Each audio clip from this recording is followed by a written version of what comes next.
ra ở món nó bây giờ cởi cho hay tia chơi có cơ xia Do you believe with all your heart? nên bắt đầu chơi cơ xia Do you believe with all your heart? nên bắt chơi cơ xia You must believe with all your heart. nên yêu chúng chơi có cơ xia Yes. Amen. I know we are a Baptist church, but you can amen. Ô thế này chỉ cho Baptist đã xin này hai amen là tao amen Hallelujah. hallelujah. Today, tonight, I am blessed to be here in this church, with all these people. Mà nó vậy họ cũng mong của tao lò nhau cho là non cho tôi đi với chúng. I have traveled a long way to be here. Của tao cho cái đi hẹn tôi là nó. And God has protected me. He has watched over me. Và chỉ tao đi thái thế ba cho cái sai cho của. That is the only reason I am here is because of God. Còn tới do cái kho và của thiên tôi cho là nó vì cho khó văn chứ. He has sent me here. Nếu tao xa của tôi là nó. God has preordained our steps. He has sent me here. Và chỉ giờ tôi cha bê thiên xa bê tôi cho là nó. And I am blessed. Của tao cũng mong khởi. So blessed. Tao cũng mong hạnh. Good love everyone here. Của lu sao đào cho lấy cho tôi là nó. Amen. Amen. I want to read from Romans. Maybe we have someone with a Hmong Bible. Cú sa còn đi cho và mua po và chữ phong tạo giờ po mong nên thua cho là lòng Hopefully somebody has a Bible tonight. chơi hai bia mua ít tu giờ chữ mua và chữ phong tạo I do. cú mua cú chỉ mua một gì only pastor don You have a Hmong Bible? có bố mua po và là cú mong à mua Would you please come up? có lo sợ nó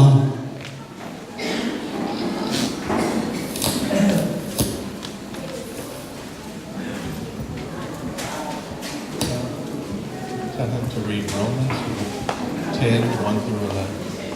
có nhà nhớ cho là lòng trong cầu cái ý cho cầu ý.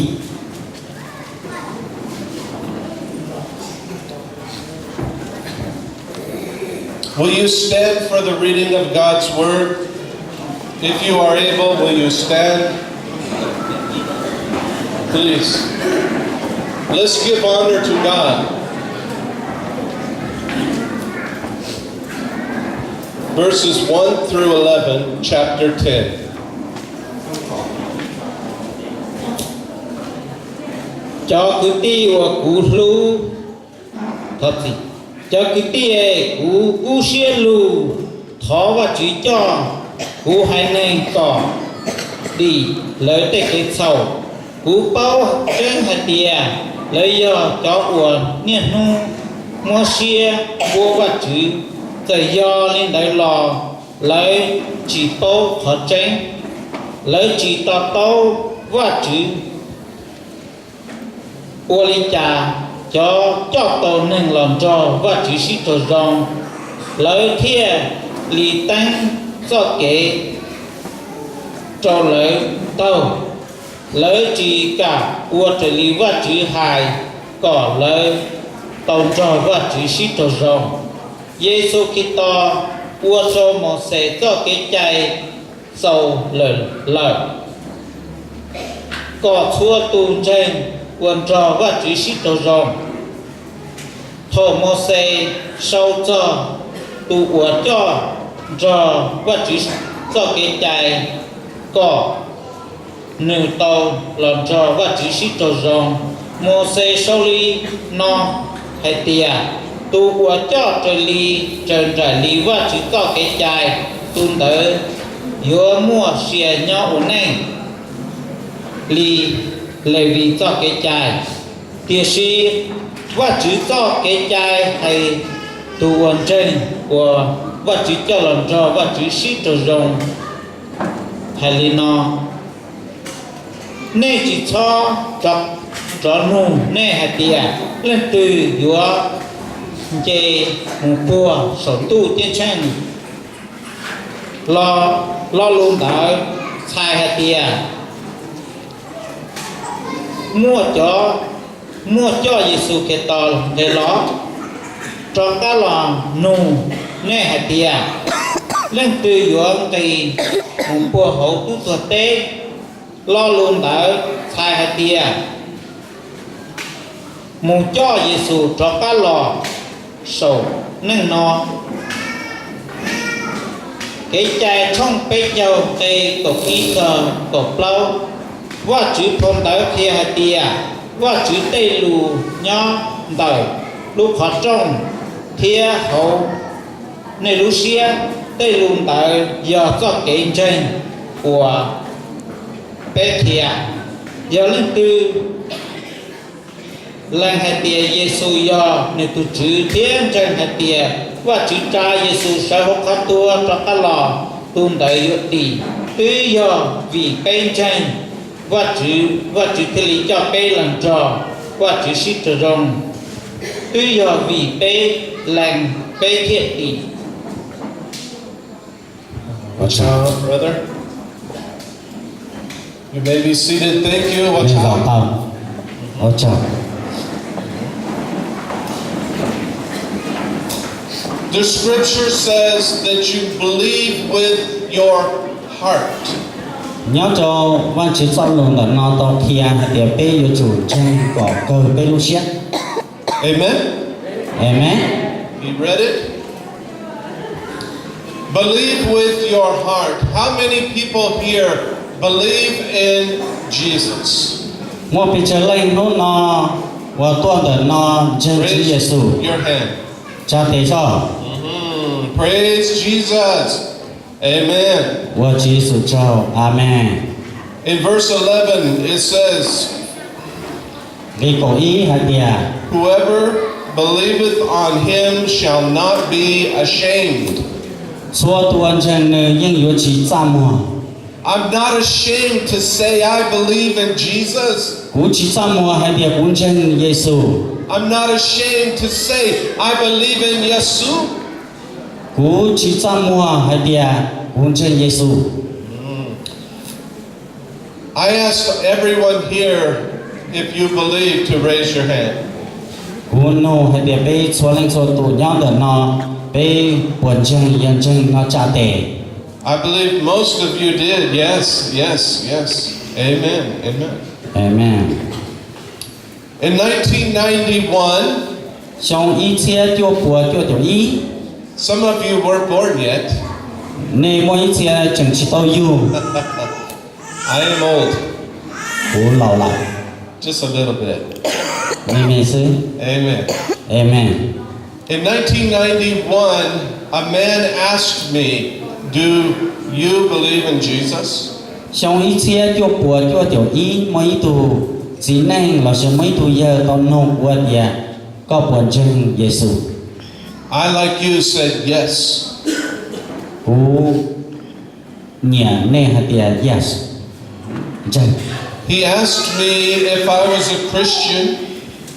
Nơi tao nô của địa cú bà giấy tuôn chân. I said yes. Của địa yes. Chân. Then he came to me with a Bible. Nên là chùa cú lòn tờ ý phô và văn chỉ phô tờ. And he laid it before me while I was working. Nơi tao mua phô và lực cú tờ cho cú lũ xa thầu cú chẳng qua lực. He said, this is what God thinks of you.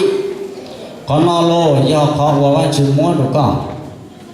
And the scripture was from Revelations. Nghìn tờ nhóm trong tờ chỉ xì.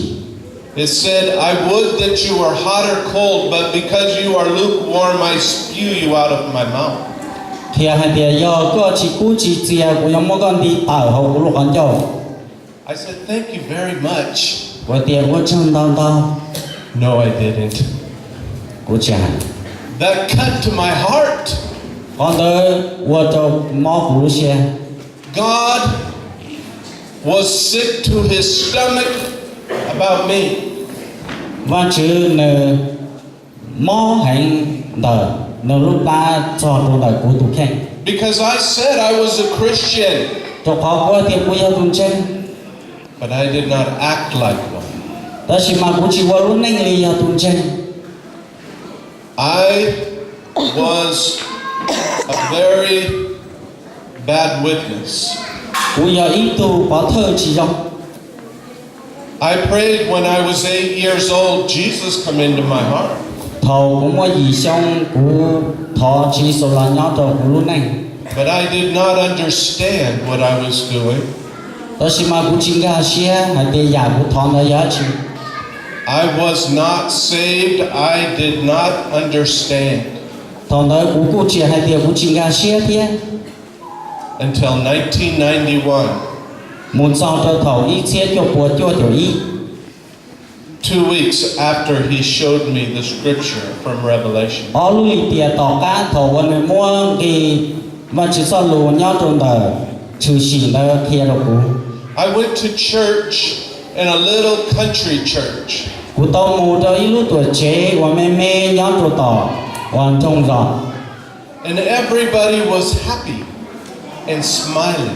xóa lên xóa tù dòng xe tiền lời lùa They hugged me. lời bùa cụ They said, "Welcome to church, Riedel Baptist Church." lời hai tiền dòng xe của các tuột trong là Radio Baptist Church I was so happy. của dòng xe cơ The preacher, he preached, "Make sure you are saved." tù sĩ hướng tới là kia có của bao chế hai tiền của bao đi tiền My wife did not go to church with me the first Sunday.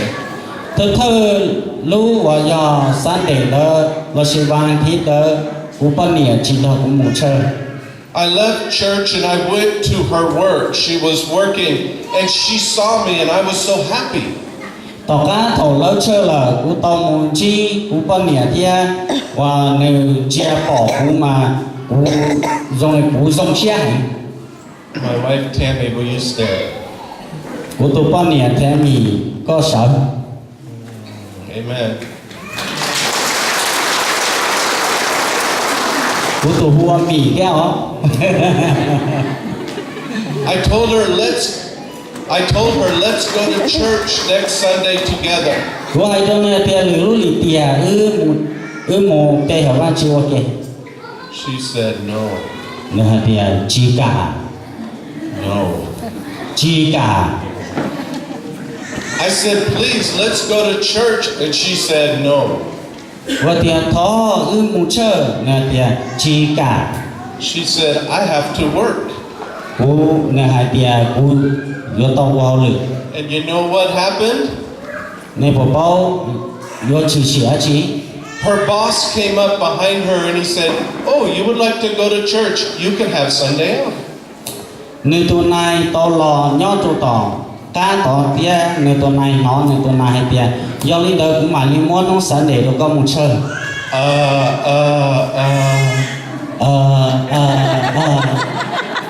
So she went to church with me the next Sunday. do lý đời lưu lì bìa tỏ cá đời mình tiên được một chơi Amen. amen And that Sunday, I looked at my wife. I said, "Let's go forward. I want to make sure that I am saved." do lý lưu sẵn để đời của thiên lý hay tia hay cho của con nhà tia của gia chủ bao tranh hay tia của đi là chỉ đi để tia No, no, she said. nè tia chỉ So we went to church the next week. do lý đời lưu lì bìa tuần đời một chơi I said, "Let's go forward. I want to make sure that I am saved." nè hai tia cú hai tia cho chủ tàu mù cho con cú sáng bao hai tia cú gì đi tia I could not stop her from going forward. cú thòng đỡ cú chỉ tàu lên lại We went forward together and we received Jesus as Lord and Savior. lúc sau đó ước gia liên một chơi đến một chơi chúng qua cho thầu quảng Amen. báo trên tiền lệnh chạy của Jesus. Amen. Amen. 1991, Ý chia cho bố cho ý. we have been going to church every Sunday since. Chỉ tổng đó lo ư tàu mù bề hợp văn chỉ cho chúa nô vàng thiên. I believed in Jesus with all of my heart. Hùng chân Chúa Giêsu cơ của Lucia. All of my heart. Cơ của Lucia ta. Jesus changed my life. Chúa Giêsu tàu lo lòng của luôn này. I didn't even know it Ủa chỉ bao. at first. Vấn đề. Then my wife one day she said, "You are changing." Mỗi ý nó của tôi quan niệm hai đứa của tiền có lòng ở. We were outside and I looked and she was reading a book. Nó cho đầu giống người ta nhìn đi phong đó. How to deal with your changing husband. Và có phong đó nó do kia cho thầu yêu tôi chỉ to lòng ở yêu yêu qua lịch chẳng. Amen. Amen. I said, "I'm not changing." Ngoài đó nè tiền cú chi lòng. She said, "Yes, you are." Nè tiền chỉ có tiếng lòng là I didn't even know it. cú chỉ bao. But Jesus was changing my life from the inside out. Đó là Chúa Giêsu tao lo lòng của luôn năng xa hậu một trong đó. Every day I went home after work. Số số nó tỏ cá tổ và cú mô vào lưỡi lo chơi. I would read the Bible Cú nhìn vào chữ cho lù. every night. Số số mò. I wouldn't even eat dinner. I would just go to bed and read the Bible. Cú chỉ nó mò đi. Cú cho mô cho tỏ ra thì cú nhìn vào chữ cho lù sư. I read from Matthew to John Cú nhìn thô má thay một thô Gioan. until I got to John 8:58. Muốn cho thô Gioan trong gì đi chỉ cho gì. And I began to cry Để cú tiền liệt đi qua. because, like the song, Dòng lý sang cầu. I knew that Jesus died for me. Cú báo thì Giêsu tao tu cho cú. And I said, "Why, Jesus, would you die for me?" Cú thì Giêsu vì lý cha có thể tu cho cú. I didn't understand. Cú chỉ tao tao. In John 8:58, Jesus said, Gioan trong gì như chỉ cho gì Giêsu hay thì "Verily, verily, I say unto you, before Abraham was, I am." cú kia chân cho nên hay thì quân tế Abraham cú tuy nhiên su nhau mà. Before Abraham existed, I existed. Thầu Abraham chỉ tao dù lo thiết chịu chỉ lo cú tuy nhiên nhau là. I realized that Jesus was God. Cú báo trái thì Giêsu yêu va chịu. And he came to the earth to die for me. Nếu lo trong biết tên là nó là tu cho cú ta. Oh, and he changed my life. Còn tới lòng cú luôn này. I was what the Bible says, born again. Cú qua lì văn chỉ sao lộ hài cú yêu đó chia. Everything changed Số giờ chẳng lòng ta. for the good. Lòng cho phải rộng. And you can ask my wife. Nên nông của con nhà ta. Amen, Tammy? Amen, amen. Amen. Amen. From that day forward, I read the Bible every day, every day. Xin hôn tới một cho lo cho và ta chỉ nó mà cũng nhìn và chỉ cho lũ chuột nông chuột nó. I asked the pastor, "What can I do Cũng nông sĩ hứa thì cũng yêu qua lý chàng. to serve Jesus because he loves me so much?" Yêu qua chàng thì qua tao và chỉ tới đây nào cho có cũng lưu Giêsu hay. He said, "You can be a greeter." Có giờ ý thủ của ba lì bên này. I said, "Yahoo!" Của hai bia yahoo. I wanted to do anything for Jesus. Của sao của chúa ya trả cho Giêsu. I went and I greeted people in the parking lot. Giờ đi của tao muốn nhau cho tao. Có chơi để chơi để của muốn chạy tỏ này. They didn't even get out of their cars. I greeted them. Lỡ tôi chỉ tao tài hoặc lỡ lúc chơi lòng của tôi muốn hai nhớ trong đó lại rồi I was a young Christian. bây giờ ít tu chẳng qua chữ chi chi I said to some people, của hai trò ít chia welcome to Riadale Baptist Church. I am Don Reed. dòng xe chạy toàn này cho video Baptist Church của luôn bề hùa đòn Reed They said, I've been a member here for 10 years. lời hai tia của tôiว่าchỉ cho nó to cổ xong là I was excited for Jesus. của dòng xe hãy cho Giêsu I wanted to be excited with anything I did. của dòng xe hãy của suốt nhà cha God changed my heart và chữ lòng của lô xe when I began to believe in Him. thầu của biến trình này I believed in Him with all my heart, cũng chân này tư của lô xe ta and I confessed with my mouth của lên và của luôn nhau Jesus as Lord. việc Giêsu giao của tôi chửi Two parts. dạ Believe in your heart, chân hậu cao lô xe confess with your mouth, lên và cao luôn nhau and you shall be saved. để con có đi Whoever shall call upon the name of Jesus shall be saved.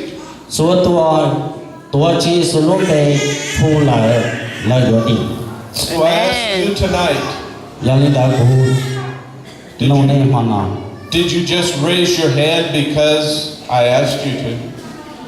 có nên trả tiền lời bây giờ vì cũng có nên trả tiền nên trả sức Or do you believe in Jesus with all your heart? lo chỉ do nên tương chân Giêsu cơn này luôn xe Are you a follower of Jesus Christ? có bây giờ ít tu của trời Chúa Giêsu Yes. Do you live your life every day for Jesus? có và có luôn nên xuân lúc trời Giêsu He loves you. nên lúc có Thank you. Listen, it is serious. lòng người ấy khó chịu cái này I told people I was a Christian, cô kia cho nên ai tiệp bây giờ đừng chạy but I was not ta sẽ cũng chỉ là until 1991. muốn so cho thầu y xe cho cho y He saved me. người chạy cô I Amen. encourage you tonight, cũng sao nên hoàn nào at Thanks. the end of my preaching, tỏ ra thầu và cô kia vẫn chỉ son đồ tàng to make sure that you are saved like I did. có xua may mắn hay tiệp có giấy tua đi ý dạng của mình cũng God is speaking to your heart tonight. mà nó vẫn chứ thả cho hậu cao lúc xe I know He is. cũng bao hay tiệp người dân thả It is so good to be here tonight. người dòng hay có mà nó biết tuân là nó God is in this place. và chỉ nhớ tuân là nó If you could not feel the Holy Spirit, do có chỉ nó vẫn chỉ tuân giúp đi lòng then you are not a Christian. thì có những chỉ giấy tuân chạy When they played the music, thầu lớn đầu câu God came down upon this place. và chỉ lọ cho tha trần nó Do you? Amen. nên có tranh lý đó Yes. Yeah, amen. amen If God did not touch you tonight, do vẫn chỉ lo cho hậu nên mà nó then I would encourage you to come forward and make sure that you are saved tonight. do lý của thọ sơ nên lo cho tờ nó lo chạy vô chứ He will bless your life. người ở phòng có mong tờ này luôn này He will give you eternal life. người ở bút cho xuyên thấy một ít gì tờ này Amen. Right now, I have a little Amen. special skit. Đấy. I have my friends Sunny and Debbie to come up.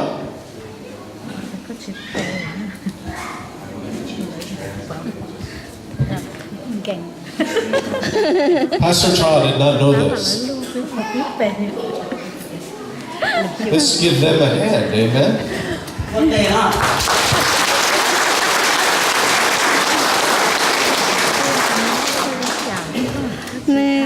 Pastor Charles, you will translate for Sunny. Okay? Pay attention.